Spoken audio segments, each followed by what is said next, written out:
తక్షిలా media ప్రేక్షకులకు నమస్కారం. ఓం శ్రీ మహాగణాధిపతయ నమో నమః. శ్రీ గురుభ్యో నమః. హరి ఓం. వినా వెంకటేశం ననాథో ననాథ సదా వెంకటేశం స్మరామి స్మరామి.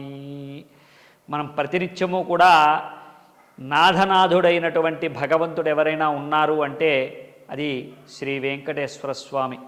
ఆ శ్రీ వెంకటేశ్వర స్వామిని ప్రతినిత్యము కూడా తలుచుకుంటూ ఉదయాన్నే లేచి గోవింద గోవింద అనుకుంటూ అనేక నామాలతో ఆయన్ని కొలుచుకుంటూ ఆయన దయతో మనం ప్రతినిత్యము కూడా ఈ జీవితాన్ని కాలాన్ని మనం ఆశతో నిత్యం భగవంతుడి దయతో ముందుకు వెళుతున్నామన్న భావన చేసి ప్రతి హిందువు కూడా సనాతన ధర్మంలో ఉన్నటువంటి వెంకటేశ్వర స్వామిని నమ్ముకుని ముందుకి వెళుతూ ఉంటాం. అలాంటి ఈ సందర్భంలో మనకి తెలియకూడనటువంటి ఒక సమాచారం తెలియరావటం దురదృష్టకరం. అది భగవంతుడికి అత్యంత ప్రీతికరమైనది. అందులోనూ భగవత్ స్వరూపంగా భావించేటువంటి మన తిరుపతి లడ్డూ గురించి మనం వినకూడనివి ఎన్నో కూడా వింటున్నాం.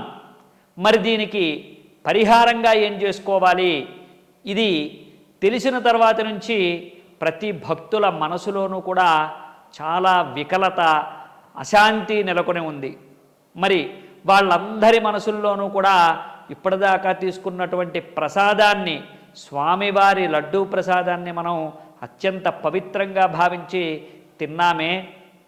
మరి మనకి మనంగా మన పిల్లలకి పెట్టేటప్పుడు కూడా చాలా చక్కగా కల్తీ లేని ఆహారాన్ని అనుకుంటాం కూడా. అలాంటి కల్తీ లేని ప్రసాదాన్ని స్వామివారికి ఇచ్చి మనం తినడం అపచారంగా భావన చేస్తూ ఉంటాం. నిజంగానే అందుకనే సంప్రోక్షణాది కార్యక్రమాలు, శాంతి యాగాలు కూడా ఆ తిరుమలలో స్వామివారికి చేస్తూ ఉన్నారు. మరి ఇప్పుడు మనమేం చెయ్యాలి? ఆ ప్రక్షాళనలో భాగంగా మనం కూడా ఎంతో కొంత స్వామివారిని వేడుకోలుగా ఒక చిన్న పని చేయాలి. అది పరిహారంగా భావన చేసిన, క్షమాపణగా భావన చేసిన, ఒక రకంగా స్వామివారిని వేడుకొనటంతోనే మనకి కాస్త ఉపశమనం దొరుకుతుంది. ఎందుకంటే ప్రభువైనటువంటి వాడు, నాథనాథుడైనటువంటి వాడు క్షమాపణ వేడుకొని పశ్చాత్తాపడి ప్రాయశ్చిత్తం కోరుకుని ఆయన్ని ఎప్పుడైతే వేడుకుంటామో మన తప్పుల్ని మన్నిస్తాడు. ఇప్పటికే ఆంధ్ర రాష్ట్రము, తెలంగాణ రాష్ట్రంతో పాటు ఎన్నో రాష్ట్రాలు అల్లకల్లోలమైపోయాయి. ఇటువంటి అపచారాలు తెలియక చేసినా, తెలిసి చేసినా కానీ శిక్ష, క్షమాపణ రెండూ ఉంటాయి. కాబట్టి ఇప్పుడు మనమేం చెయ్యాలి పరిహారంగా అంటే, ప్రతి భక్తుడు కూడా వెంకటేశ్వర స్వామిని మనసులో, గుండెల్లో దాచుకుని ఉంటాడు.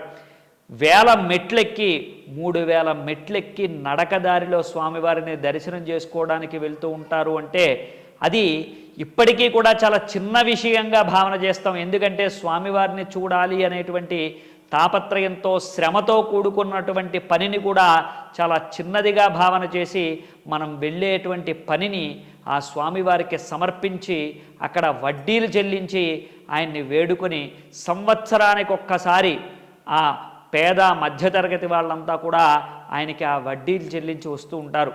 మరి ఇప్పుడేం చేద్దాము అంటే ఆవునేతితోనే దీపారాధన చేద్దాం. ప్రతి శనివారము కూడా ఆవునేతితో దీపారాధన చేయండి. ఈ శనివారం నాడు ఆవునేతి దీపారాధనతో పాటు ఆవునేతితో చేసినటువంటి పదార్థాలు, లడ్డూయే అనుకోండి, పరవాన్నం అనుకోండి, ఆవునేతితో చేసినటువంటి పదార్థాలు స్వచ్ఛంగా ఆయనకి నివేదన చేస్తూ, పానకం వడపప్పు కూడా నివేదన చేసి స్వామివారి, వెంకటేశ్వర స్వామివారి దీపారాధనగా భావన చేసి దీపాన్నే స్వామివారిని అనుకుని గోవిందనామాలు చెప్పుకుంటూ, గోవింద గోవింద గోవింద అని గోవిందనామాలు చెప్పుకుంటూ ఆయనకి క్షమాపణ వేడుకుందాం. స్వామి, మా వల్ల అపరాధం జరిగింది, ఎవరు చేసినా మానవ తప్పిదంగా భావన చేసి, ఇది పొరపాటుగా భావన చేసి మమ్మల్ని అందరినీ కూడా నీవారుగా, నీ యొక్క భక్తులుగా మమ్మల్ని గుర్తించి మమ్మల్ని సదా రక్షించు స్వామి అని చెప్పి అపరాధం వేడుకొని ఒకసారి సాష్టాంగ నమస్కారం చేస్తే గోవింద గోవింద అనుకుని ఆ లడ్డూ ప్రసాదంలో మనం చేసినటువంటి అపచారాలు, అపరాధాలు కొంతైనా ఉపశమింపబడతాయి. కాబట్టి అందరూ కూడా గోవిందనామాలు చెప్పుకుంటూ దీపారాధన చేసి ప్రసాదాన్ని నివేదన చేయండి. ఆ ప్రసాదాన్ని స్వీకరించి ఇంతకుముందు చేసినటువంటి పాపాల్ని మమ్మల్ని క్షమించండి అని వేడుకునే స్వామివారిని దయ చూడమని సదా ఆయన్ని వేడుకుంటూ ఉండండి. గోవిందా గోవింద.